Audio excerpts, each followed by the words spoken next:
Welcome to the Global Premier Football Show. I am your host, Chidi.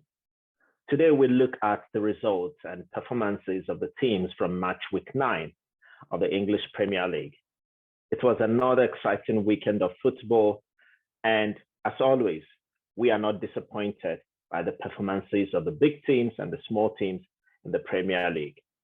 But today, we're going to look at top performances from Arsenal, Chelsea, Manchester City, and the likes. But before then, let's have a quick rundown of the results, and we will dive into the team's performances and how they played out. So let's get into it. And it's been terrifying for some clubs, and it's been a roller coaster and fine performance for some others. But the question is, it's still a long season. Who do we think are the title contenders for this season? Who is on the right path? Do you think Arsenal is on the right path to be title contenders? Leave us your comment in the comment section. Before we go ahead, don't forget to click the like button and subscribe to this program, and you'll be the first to know whenever we release new shows like this and many more. So let's look at the performances, and let's have a quick rundown of the team's performances and results this season, or actually this weekend. The season has not yet finished though. So let's look at what happened this week, or this past weekend. So here we go. Chelsea Wolverhampton Wanderers 3-0 for Chelsea. Clean sheet again for Chelsea. Manchester City thumping Southampton by 4-0. Brighton losing at home to Tottenham. Crystal Palace winning 2-1 against Leeds United. West Ham 3-1 winners against Fulham. Arsenal 3-2 winners against Liverpool. Man United 2-1 winners against Everton at Goodison Park. Nottingham Forest 1-1. Who am I missing? Am I missing anyone? Anyway. All right, guys, let's get into this thing that happened this weekend. I love the Premier League because it gives us everything that we need. Yes, Newcastle. Oh, don't forget Newcastle. No, Newcastle were 5-1 winners against Brentford. I never saw that coming, to be honest. I never saw that coming. And Bournemouth came from behind to beat Leicester City. Leicester City, what is going on? What is going on with the Foxes this season? Anyway, let's go into the main thing right here. Let's see what happened and what is going on. Who is staying up? Who is likely to go down? And, I don't know. Anyway, let's start with the Big Six. Do you think it's still the Big Six, or is it turning into a Big Seven? Because Newcastle, they are constantly knocking on the door. With their 5-1 win against Brentford, that tells us that they are breaking in, and they have been given consistent performance since the season started, actually coming from last season, or since Eddie Howe joined the team. So, well, time will tell if they will break into it and make it a Big Seven. Manchester City, Southampton. Let's take off from there. It was a no-brainer for us to know that Man City are going to win the game. Why? Their performance this season has always been spot on. Clean sheet, 4-0. Erling Haaland scoring yet again. Banging the goals right, left, and center. Everyone in Manchester City seems to be a scorer of goals. And now that they have a point man, a fine Aguero replacement, he is delivering as was expected. I never expected him to fail. I thought that he will be scoring goals, and he is delivering.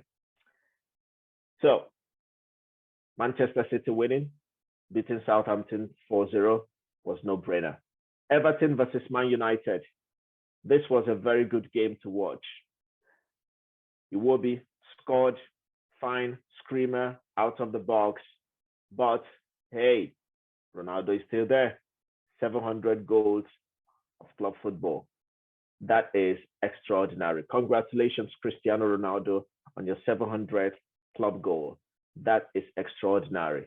So I know that Cristiano still got more goals to score. Now, the question will be to Ten Hag, should you still be benching Cristiano Ronaldo, seeing that he still got goals to score? He's still your proper goal scorer, scoring goals week in, week out. Last season, 2024 goals guaranteed. This season, you still have to give the man a chance, because I think he's the best bet for Man United in getting goals. Anthony, not disappointing so far. I think he has kickstarted his life in the Premier League very well, scoring yet another goal. Brilliant, brilliant goal. Everton, I don't know what Frankie.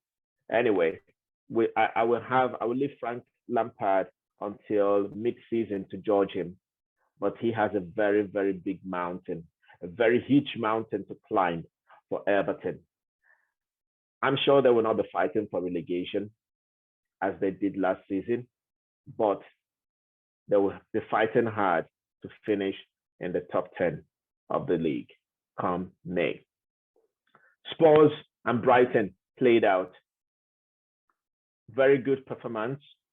Spurs, what is their game so far this season? They have been able to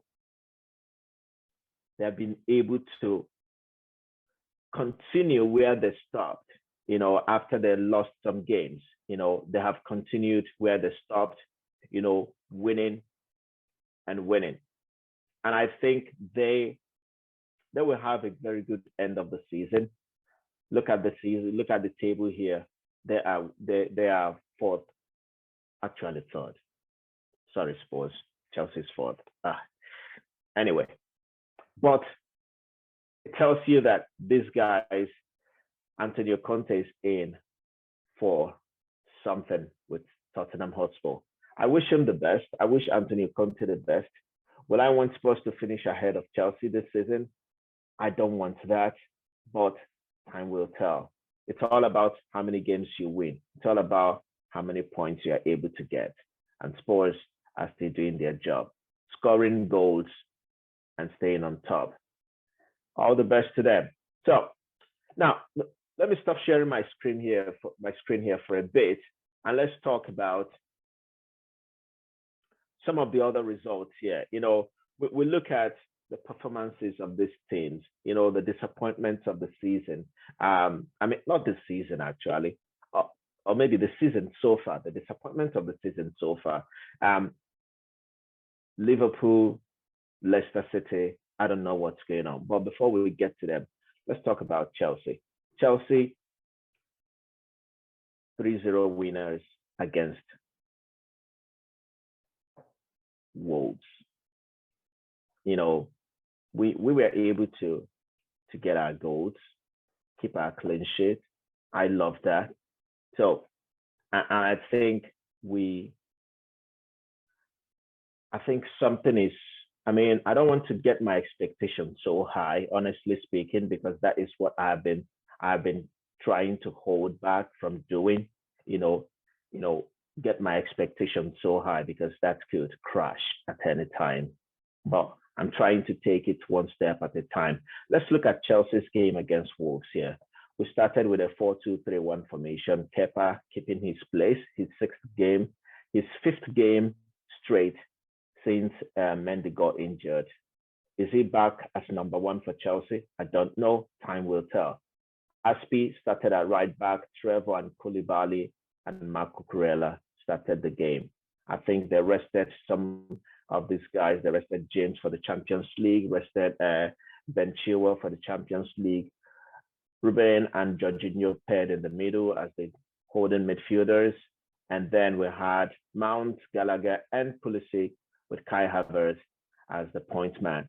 The same formation with Wolves. Wolves started with Joseph Sarr, Semedo, Kilman, Totti, Johnny, Joao Moutinho, Mateus Nunes, Adama Traore, Daniel Podence, Gonzalo Guedes, and Diego Costa. It was nice to see Diego Costa back in the bridge, and I love the way he was treated and the way he was welcomed and the way they all chanted his name because he was a very good servant of the club. Although he left on an, the way he left, we didn't like it, but you can't fault Diego Costa for, coming back to play against Chelsea.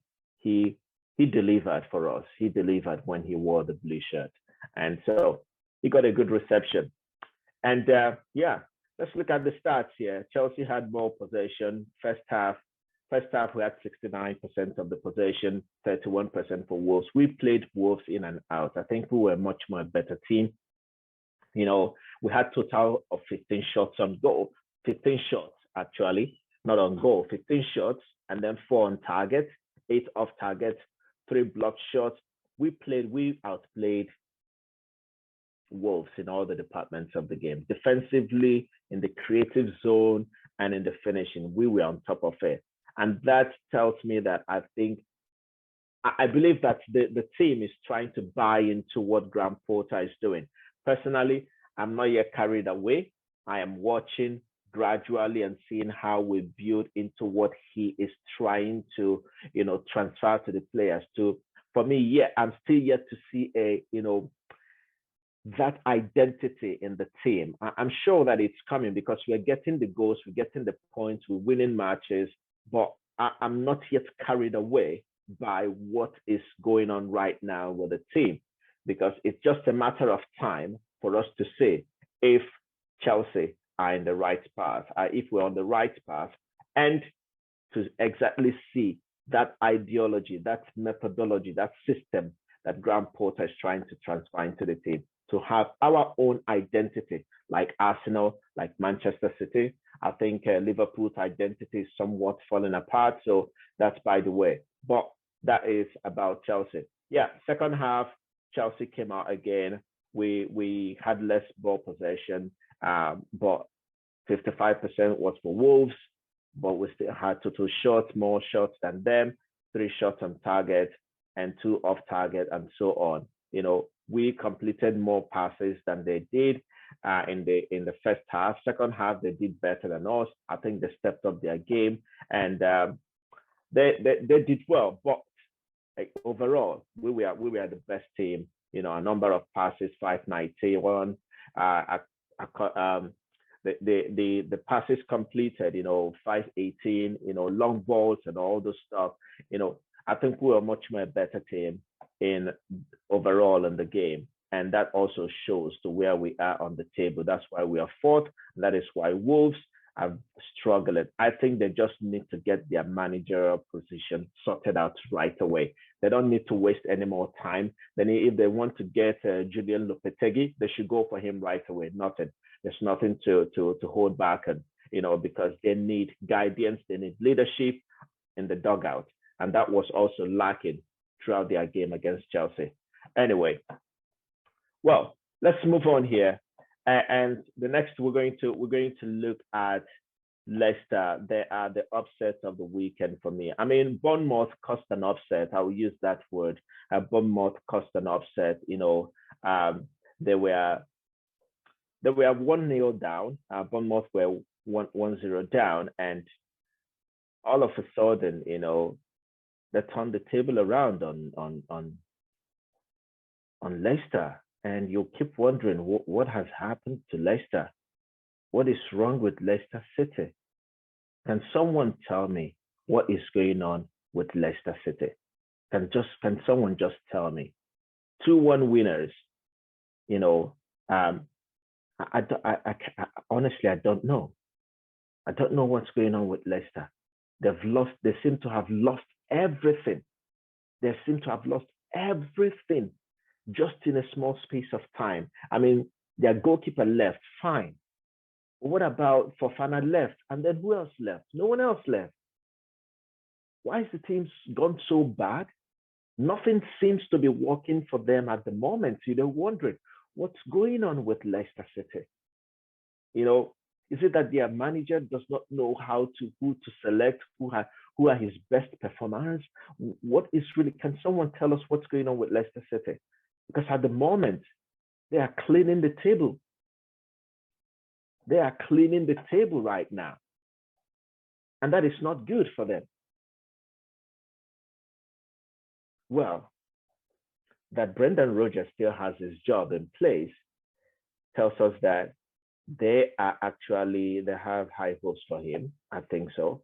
I think they really trust him. They really trust him, you know. And if they trust him, I mean, it's not easy to just sack managers, right? It's not easy to sack managers, but I don't know if Brendan Rodgers is overdue at Leicester.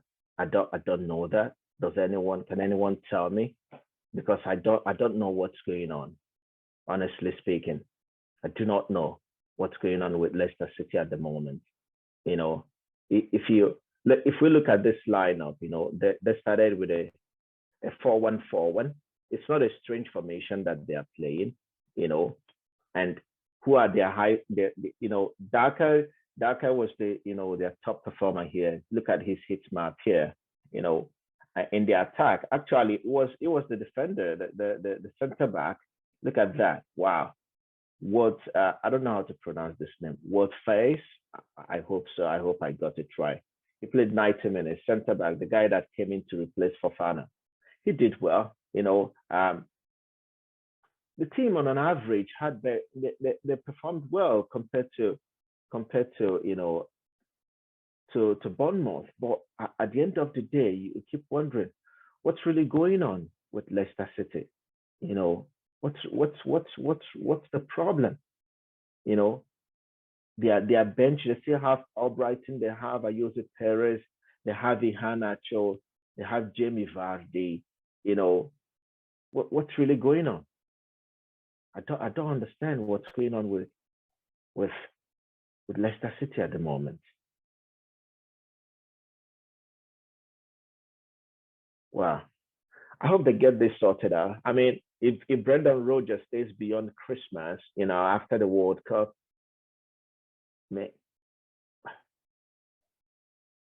I don't know. If they continue this way, they will definitely be relegated. There's no two ways about it. You know, it's still 9 games. It's still 9 games so far. But if they continue this way, they would definitely be relegated. Look at Bournemouth. Bournemouth that fired Scott Parker they are 8 on the table. 8 on the table. Wow. Well, we move on. Let's talk about the star match of the weekend. We talk about the star match of the weekend. That was Liverpool against Arsenal Football Club at the Emirates. Very good game of football. It was a game full of many things, you know, a lot of emotions running. I think Arsenal are fighting really hard to keep momentum, you know, and they are really working hard to stay on top of their game, to not lose momentum. The moment they lose momentum, they are done, and they will drop out of the top 4. That is Arsenal for you, you know. But Scott Parker, I think, is doing a good job. He's doing a very sorry. Did I say Scott Parker? Oh my goodness. Do they look alike? Arteta. I'm sorry, Arsenal. You know, got Scott Parker. You've got Arteta. Yeah, the Arteta from Manchester City. Yes, Arteta, the coach, is doing a good job. I think he has brought in a lot of quality in terms of coaching, you know, what he learned from Pep Guardiola, bringing it into the team. And that same desire, that same fierceness, that same you must go all in or nothing. That is what Arteta has brought to Arsenal. And that is why Arsenal are performing. their mental game right now is very high. They are psychologically, they are they are on top of they're one of the, I think they're on the same par with Manchester City right now, psychologically, in terms of the mental approach of their, to the game, because they have belief, they trust themselves, they believe that they can do something. And that is why they came out on top against Liverpool, because before they would have crashed against Liverpool. They would have crashed against Liverpool. Let's look at how the game played out. Let's look at some numbers here. They started with their 4-2-3-1. This formation has really worked out for Arsenal. I think they are the team that played the best of this formation. Ramsdale, Ben White, Saliba, Gabriel, Tomiyasu, Partey, Xhaka, Saka, Odegaard, Martinelli, and Gabriel Jesus. And Liverpool played the same formation. Trent got injured. Matip. Guys, can you please just look at the rating for Liverpool? You see a lot of 6 points. Before you hardly see this from a Liverpool team. 4-2-3-1 formation. Liverpool, played. But I don't know if they are good with this formation, honestly speaking, because I think maybe the Gengen pressing is not working again. Jurgen Klopp must have to figure out a way, to get this sorted out, because it's not going well for Liverpool at the moment, if I would say. And let's look at the statistics here. Yes, Liverpool got more of the possession of the ball throughout the game, but look at the total number of shots and look at the shots on target. That tells you the confidence in this Arsenal team. Look at shots off target, just one shot off target. That tells you that they have been working very hard. 4 corner kicks. Look at this in terms of passes. Liverpool, yes, got number of passes, but at the end of the day, what counts? The goals is what counts. The goals are what are important in the game. The passes completed, the long balls, the crosses, the dribbles. Arsenal completed more dribbles. That Daniel Martinelli, that guy is something else. Arsenal won more duels, aerials on the air contest. Arsenal won. So I think Arsenal, they're on a high spirit here. They're they are doing well, and I don't know who's going to bring them down. I don't even think it's going to be Chelsea. Maybe Manchester City will be the only team that can bring Arsenal down, and take up that first spot. But we'll see. The game is still open. The season is still open. No one is still a title contender. For me right now, the only title contenders are Manchester City. They are the defending champions, are the ones they are playing like defending champions. They're getting their goals in and everything. So for me, they are the only ones that I can say are in line to win the league. Arsenal are working very hard. Tottenham, the same thing. Chelsea coming in there. So, but we'll see. Yeah, that's pretty much it for this weekend. I think Arsenal have kept momentum. Liverpool, they are the disappointment of the week. They are the disappointment of the weekend for me. They need to get their acts together. They need to come together and play better.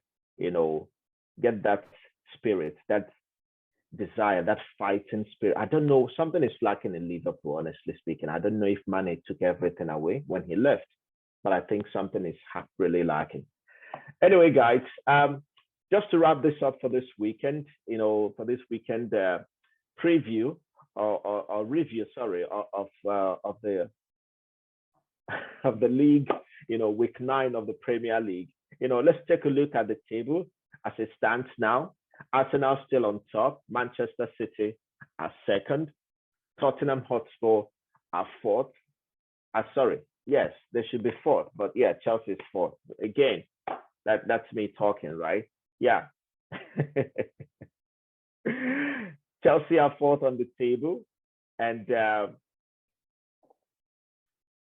And who else are behind us? I don't even know who else are behind us because I don't really care, honestly speaking.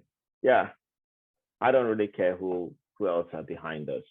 But that's all that we have for now. I hope that Arsenal will sleep and will fall off that league standing. This is the league standing. Man United are fifth. So Newcastle are breaking in there. They are sixth. Brighton has dropped from fourth to seventh.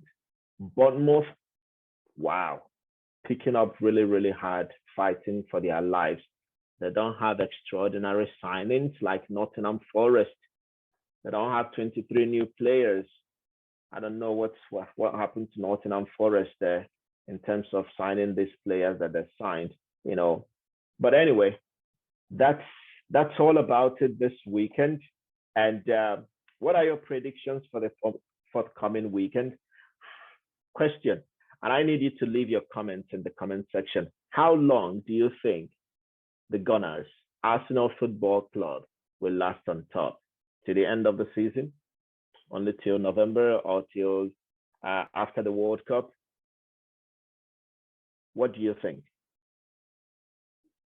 Leave your comments in the comment section. Well, that's all that we have for this weekend. Thanks for watching. And wherever you are, morning, afternoon, evening, night, we hope you have a great day. Bye for now. We'll catch you in the very next one. Cheers.